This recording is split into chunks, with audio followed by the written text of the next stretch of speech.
हफ्ते की बात है। विजयगढ़ के राजा विक्रमसेन अपने न्यायप्रिय स्वभाव के लिए प्रसिद्ध थे, लेकिन पिछले कुछ महीनों से वह किसी गहरे सोच में डूबे रहते थे। उनकी इस चिंता को केवल रानी पद्मिनी ही समझ सकती थी।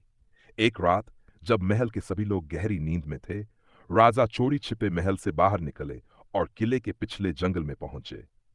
वहां एक साधु उनकी प्रतीक्षा कर रहा था। राजन, समय कम है।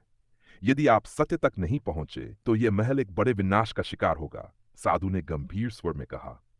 राजा ने साधु से सच जानने की जिद की, लेकिन साधु ने सिर्फ एक पहेली दी। जिस पर सबसे अधिक भरोसा हो वही सबसे बड़ा धोखा दे सकता है। राजा इस पहेली को लेकर उलझ गए। उन्होंने महल लौटकर रानी और मंत्री भास्कर को कुछ नहीं बताया, लेकिन वे अब हर किसी पर संदेह करने लगे। महल में बढ़ता रहस्य।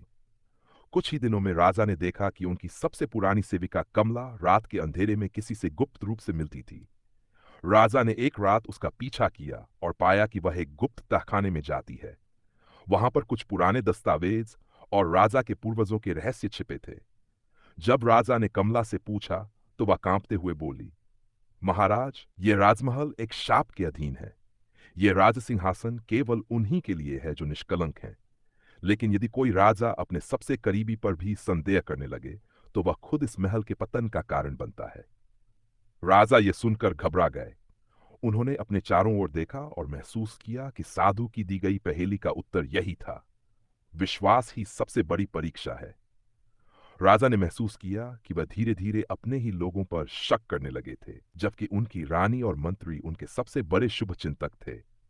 यदि वे इसी तरह विश्वास के मार्ग पर चलते तो उनका ही नाश हो जाता।